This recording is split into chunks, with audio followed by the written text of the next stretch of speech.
Assalamualaikum warahmatullahi wabarakatuh. Perkenalkan, nama saya Ananda Maura Aulia Prayogo dengan NIM D1A121026 dari jurusan Agribisnis kelas A. Di sini saya akan mempresentasikan tentang sumber historis Pancasila sebagai ideologi negara, sumber sosiologis Pancasila sebagai ideologi negara, dan sumber politis Pancasila sebagai ideologi negara. Sumber historis Pancasila sebagai ideologi negara. Kedudukan Pancasila sebagai ideologi oleh para penyelenggara negara yang berkuasa sepanjang sejarah negara Indonesia. Yang pertama, Pancasila sebagai ideologi negara dalam masa pemerintahan Presiden Soekarno. Pada masa pemerintahan Presiden Soekarno, Pancasila ditegaskan sebagai pemersatu bangsa. Penegasan ini dikumandangkan oleh Soekarno dalam berbagai pidato politiknya dalam kurun waktu 1945 sampai dengan 1960. Yang kedua, Pancasila sebagai ideologi dalam masa pemerintahan Presiden Soeharto. Pada masa pemerintahan Presiden Soeharto, Pancasila dijadikan sebagai asas tunggal bagi organisasi politik dan organisasi kemasyarakatan. Periode ini diawali dengan keluarnya TAP MPR nomor 2 tahun 1978 tentang pemasyarakatan nilai-nilai Pancasila. Yang ketiga, Pancasila sebagai ideologi dalam masa pemerintahan Presiden Habibie. Presiden Habibie menggantikan Presiden Soeharto yang mundur pada 21 Mei 1998. Atas desakan berbagai pihak, Habibie menghapus penataran P4. Pada masa sekarang ini, resonansi Pancasila kurang bergema karena pemerintahan Habibie lebih disibukkan masalah politis, baik dalam negeri maupun luar negeri. Pancasila sebagai ideologi dalam masa pemerintahan Presiden Abdurrahman Wahid. Pada masa pemerintahan Presiden Abdurrahman Wahid, muncul wacana tentang penghapusan TAP nomor 25 MPRS tahun 1966 tentang pelanggaran PKI dan penyebar luasan ajaran komunisme. Di masa ini, yang lebih dominan adalah kebebasan berpendapat, sehingga perhatian terhadap ideologi Pancasila cenderung melemah. Berikutnya adalah Pancasila sebagai ideologi dalam masa pemerintahan Presiden Megawati.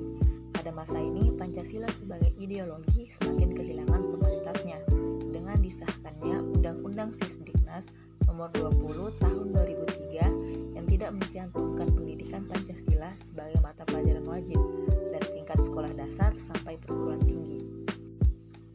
Lalu, Pancasila sebagai ideologi dalam masa pemerintahan Presiden Susilo Bambang Yudhoyono. Pemerintahan Susilo Bambang Yudhoyono yang berlangsung dalam 2 periode dapat dikatakan juga tidak terlalu memperhatikan pentingnya Pancasila sebagai ideologi negara. Hal ini dapat dilihat dari belum adanya upaya untuk membentuk suatu lembaga yang berwenang untuk menjaga dan mengawal Pancasila sebagai dasar negara dan ideologi negara sebagaimana diamanatkan oleh Kepres nomor 27 tahun 1999. Suasana politik lebih banyak ditandai dengan pertarungan politik untuk memperebutkan kekuasaan atau meraih suara sebanyak-banyaknya dalam pemilu.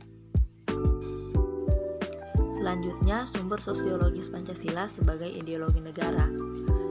Unsur-unsur sosiologis yang membentuk Pancasila sebagai ideologi negara meliputi hal-hal sebagai berikut.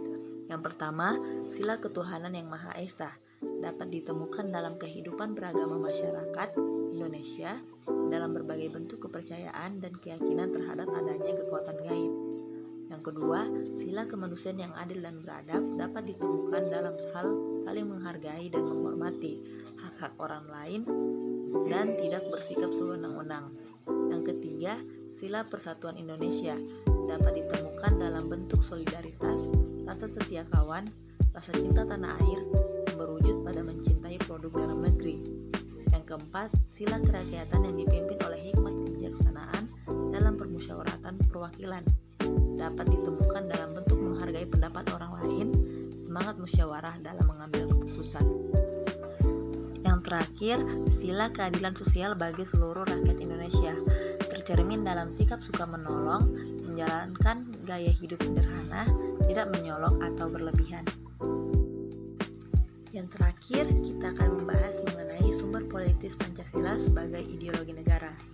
Unsur-unsur politis yang membentuk Pancasila sebagai ideologi negara meliputi hal-hal sebagai berikut. Yang pertama, sila ketuhanan yang Maha Esa diwujudkan dalam bentuk semangat toleransi antar umat beragama. Yang kedua, sila kemanusiaan yang adil dan beradab diwujudkan penghargaan terhadap pelaksanaan hak asasi manusia di Indonesia.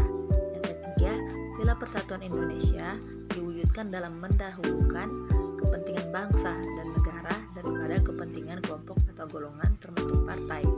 Yang keempat, sila kerakyatan yang dipimpin oleh hikmat kebijaksanaan dalam permusyawaratan perwakilan diwujudkan dengan mendahulukan pengambilan keputusan berdasarkan musyawarah daripada voting.